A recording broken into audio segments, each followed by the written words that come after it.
Good day, everyone. My name is Shalame G. Dacolan, a second-year student of Bachelor of Elementary Education.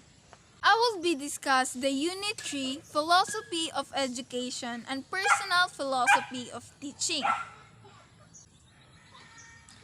Education without philosophy is blind, and philosophy without education is invalid by Thomas 1968.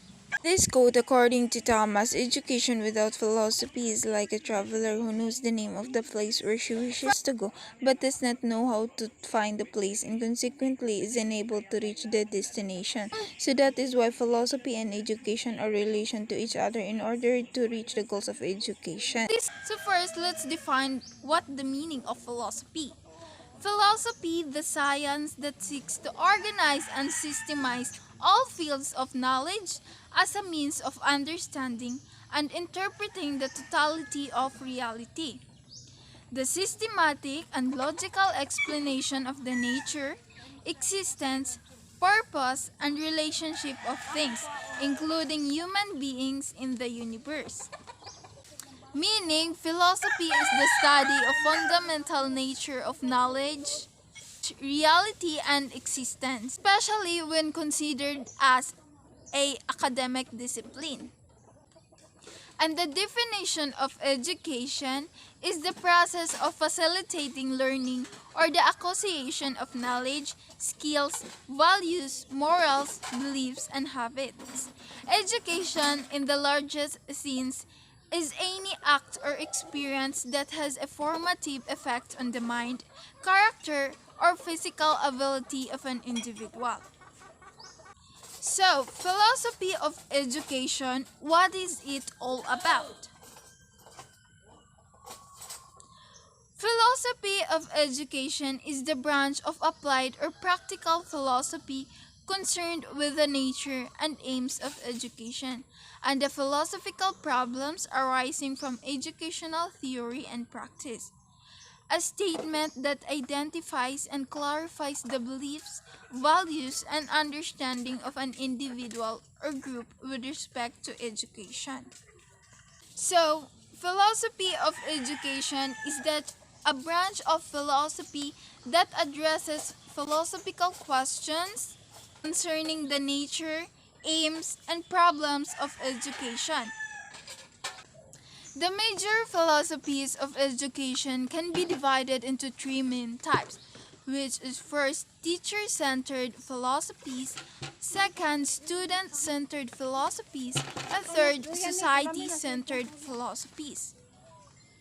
Teacher-centered philosophies emphasize that the best way to ensure student learning is to ensure teaching uniformity. Uniformity is the quality of being the same. Student-centered philosophies are another essential philosophies that educators be aware of by focusing on the needs of students. Teachers are able to assist and teach students within the classroom, ensuring a higher level of student success. And society-centered philosophies focus on educating a group of people, whether a minority group or the world as a whole, rather than a curriculum or as students. So let's go to the nature of philosophy of education. Nature philosophy of education. Philosophy of education is one of the areas of applied philosophy. So there are three major areas of philosophy of education. Each branch focuses on a different aspect and it's central to your teaching. The three branches of philosophies, namely metaphysics, epistemology, and axiology. So metaphysics is a branch of philosophy that investigates principles of reality transcending those of any particular science. It is concerned with explaining the fundamental nature of being and the world. Metaphysics is the study of the nature of things. So usually metaphysician ask some questions like what kind of things exist and what they are like. What is the nature of reality? It answers the question, what is? It encompasses everything that exists as well as the nature of existence itself. In all, metaphysics concerned with reality and existence. The importance of metaphysics. Metaphysics is the foundation of philosophy. Without a metaphysics, without an explanation or an interpretation of the world around us, we will be helpless to deal with reality. Without this firm foundation, all knowledge becomes suspect. So metaphysics is very important in the philosophy of education. Epistemology is the branch of philosophy that studies knowledge.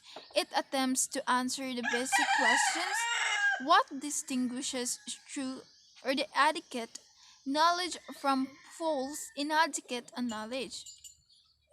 It also forms one of the pillars of the new science of cognition, which developed from the information processing approach to psychology and from artificial intelligence as an attempt to develop computer programs that mimic a human's capacity to use knowledge in an intelligent way. So, epistemology raises questions about the nature of knowledge. So, it focuses on our means for acquiring knowledge and how we can differentiate between truth and falsehood. The importance of epistemology, it is the fundamental to how we think. Without some means of understanding how we acquire knowledge, how we rely upon our senses, and how we develop concepts in our minds, it is necessary for the existence of sound thinking and reasoning. Axiology is the branch of philosophical inquiry that explore aesthetics and ethics. Aesthetics is the study of basic philosophical questions about art and beauty. Sometimes, philosophy of art is used to describe only questions about art, with aesthetics the more general term. Ethics is the study of what makes actions right or wrong, and how theories of right action can be applied to special moral problems. Subdisciplines include metaethics, value theory, theory of conduct, and applied ethics. So, axiology, it explores the nature of values. From the next slide, we can see the relationship of philosophy to education. The subdivision of philosophy and related educational concerns. Metaphysics in the subdivision of philosophy, like a question, what is real? In the educational concerns, knowledge of most worth the curriculum. In epistemology, what is knowledge based on? So, in the educational concerns, it is how we teach and learn of our students, or we use the methods of instruction. In axiology, the subdivision of philosophy, what is the moral and right or the ethics, and what is the beautiful and good in the aesthetics. Since sa iyang educational concerns, it is the behavior, character, civility, and appreciation, also the expression. In the philosophy, the logic is how can we reason. In the educational concerns, like how we organize and structures courses, lessons, and units. The functions of philosophy of education. The first, determining the names of education, harmonizing old and new tradition in the field of education, providing the educational planners, administrators, and educators with a progressive vision to achieve educational development. And last is preparing the young generation to face the challenges of the modern time. So we're going back to A, determining the aims of education. So philosophy of education guides the process of education by suggesting suitable aims from the diversities of life and selecting the means accordingly. Second, harmonizing old and new traditions in the field of education. In the process of social development, the old traditions become outdated for the people. They are replaced by the new traditions. But this process of replacement is not always smooth. It is faced with lots of oppositions from certain orthodox sections of the society. At the same time, it must be kept in mind that every old is not outdated and every new is not perfect. Therefore, there is a need of co-coordinating the two in order to maintain the harmony between both. C. Providing the educational planners, administrators, and educators with a progressive vision to achieve educational development.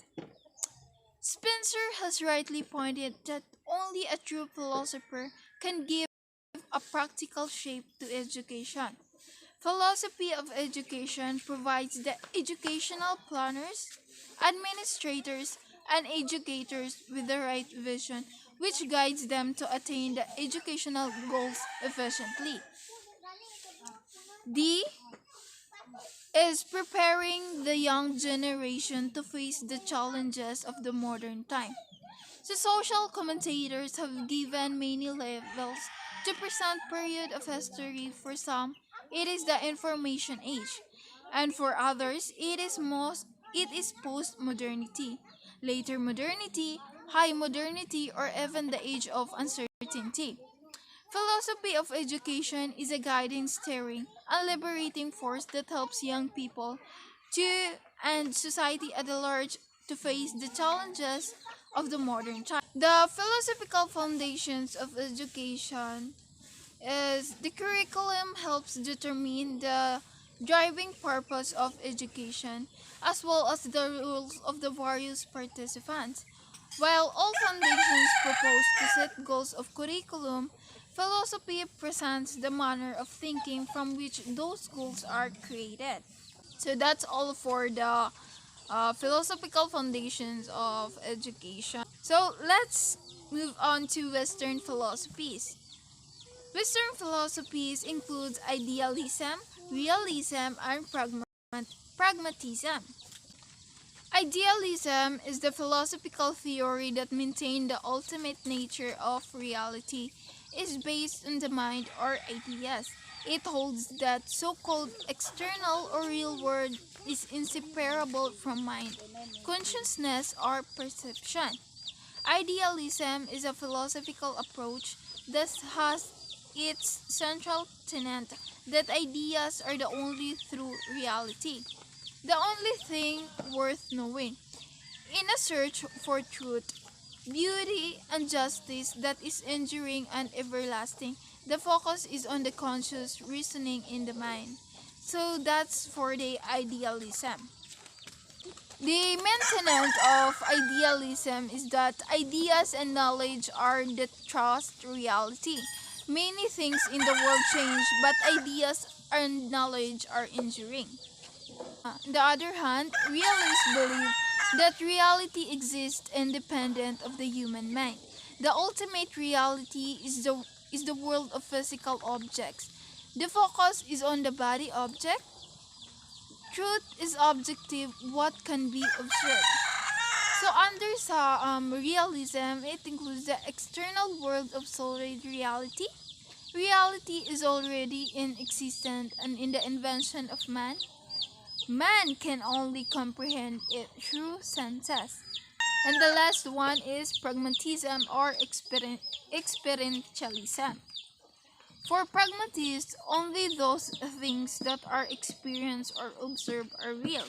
The focus is on the reality of experience, like learning through experience, coordinated in the psychology of individuals' differences, and prepare students for social rules and responsibilities. So that's the first part of Unit 3, Philosophy of Education and Personal Philosophy of That's Teaching. all. Thank you. Thank you and God bless.